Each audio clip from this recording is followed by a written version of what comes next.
Kumusta mga brad? Kapag nababanggit nga po ang motorcycle brand na Suzuki, unang-una nga pong rumorehistro sa utak ng mga tao, wala iba kundi ang Raider 150. Aminin man natin o hindi, isa talaga ito sa pinakakilalang motor ni Suzuki, ang tinaguriang King of Underbone. Pero pagdating naman po sa mga automatic or mga scooter, di hamak na mas kilala yung ibang mga Japanese brand.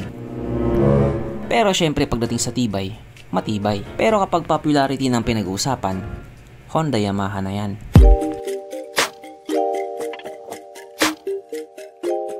Pero syempre bago tayo magpatuloy, kung bago ka pa lamang napadpad dito sa aking walang kwentang channel, huwag ka na mag-subscribe.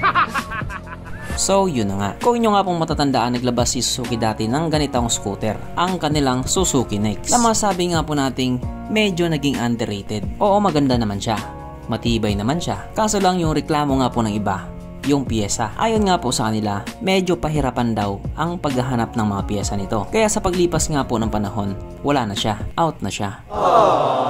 Pero dito lang po sa Pilipinas yon. Kasi doon nga po sa ibang bansa, lalo na sa bansang Cambodia, tuloy-tuloy pa rin po ang pamamayagpag niya. Recently nga po naglabas na naman sila ng upgraded model or upgraded version. Yes po, at ito nga po ang Suzuki Next 2025 model.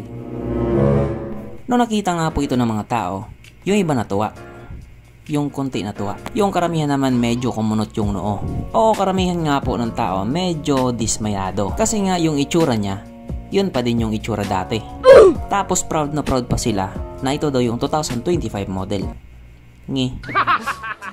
Yung pinaka nag-upgrade lang naman sa kanya, yung smart key system niya. Naka-keyless na po kasi siya.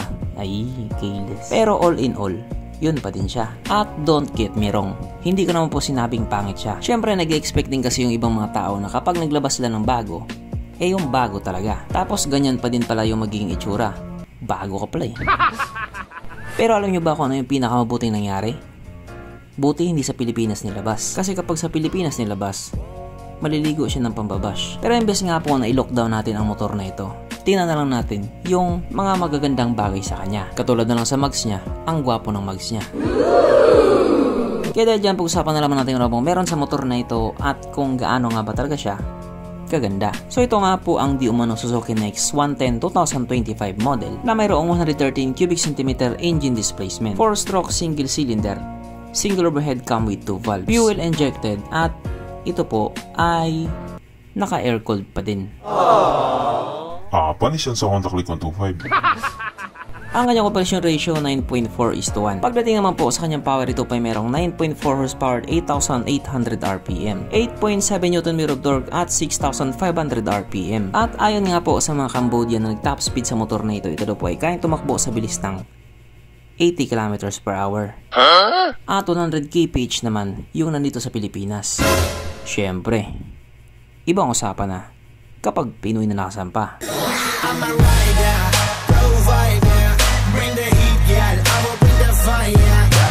Ang kanyang tangke ay kayang magkarga ng 3.5 liters fuel tank capacity na kumukonsumo naman na po ng 75 to 79 kilometers per liter. So kung patipiran nga po ang labanan, matulog ka na lang. Ang sukat ng kanyang gulong 70/90/14 sa harap at 80/90/14 naman sa likuran. Syempre parehas po itong naka-tubeless. Pagdating naman po sa kanyang braking system, ito po ay naka-disc brake sa harap at drum brake pa din po sa likuran. As expected, wala po itong ABS. Ang kanyang seat height ay may taas sa 735mm at 135mm naman ang kanyang ground clearance. Mapunta naman po tayo sa iba pa niyang mga features. So ang ilaw nga po sa motor na ito, naka-LED na po, maliban lang sa kanyang signal lights. At speaking of ilaw, kung makikita nga po natin yung ilaw niya, same pa din dun sa nauna. Pangit nga sa paningin ng iba, pogi din naman sa paningin din ng iba.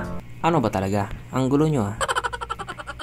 Ang kanyang gauge panel ito po ay naka-analog pa din. Pero wala naman po masama doon. Okay lang naman yun. At ang pamamakasang upgrade nga po nila dito sa motor na ito, naka-smart key system na po siya. Keyless na po siya. Pero parang mas bida pa yung tornilyo ah. At syempre hindi nga po mawala sa motor na ito ang kanyang USB charging port. Napalitsan ka nga po magpunta, hindi ka na mangangamba na baka malubat yung cellphone mo. Kasi nga manonood ka pa ng Cornhub. At isa nga din po sa kagandahan dito sa scooter na ito, kahit nga po di umano 2025 model siya, may kickstart pa din po siya. Kaya wala ka nang hahanapin pa. Okay. Pero dito, Alam ko araw-araw mong hinahanap to sapagkat nandito na nga po tayo sa exciting na part, ang kanyang mga suspension. So sa harapang bahagi nga po ito ay ginamitan ng telescopic fork at sa likuran naman ito po ay gumagamit ng single shock absorber na ayon nga po sa mga taong nakagamit sa motor na ito, maganda ang bounce.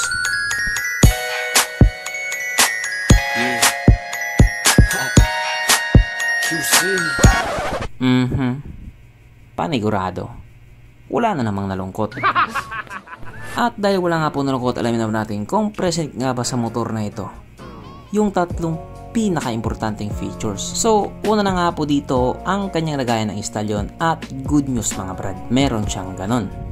Hindi lang isa, kundi dalawa. Meron siyang lagayan ng istalyon. Pangalawa, meron din po siyang sabitan ng pulutan. At oras na nga po para sa ating Red Horse check, ang pinaka-importanting feature sa isang motor. At ayon nga po sa aking masusing pag-aanalisa, ang motor na ito ay kayang magkarga ng 2 kahong Red Horse.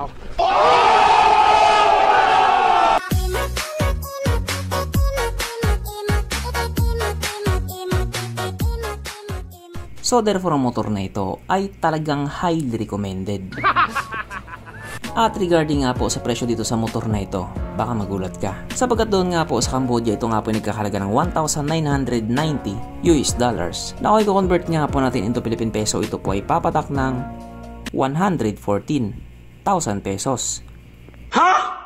O diba? Ang mahal niya. Masyado siyang mahal. Tapos hindi naman ganon ka high-tech. Tapos 110cc lang din siya. Kaya para sa ganong presyo, mahal talaga siya. Buti hindi nilabas sa Pilipinas.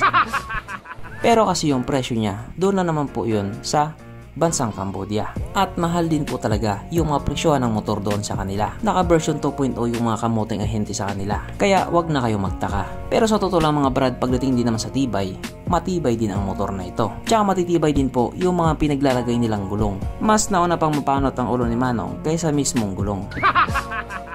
At itong Suzuki Next nga po na nilabas nila ay available sa 3 kulay. Ay, mali, 4 na kulay pala. Ito nga po ay ang red, blue, white at yung yellow. Pero sa totoo lang, mas naastigan talaga ako sa mags niya. Siguro konting gold bolts mo lang dito sa motor na ito. Mas lalo pang pupogi ito. Mamili ka. Gold bolts or gold bulbs?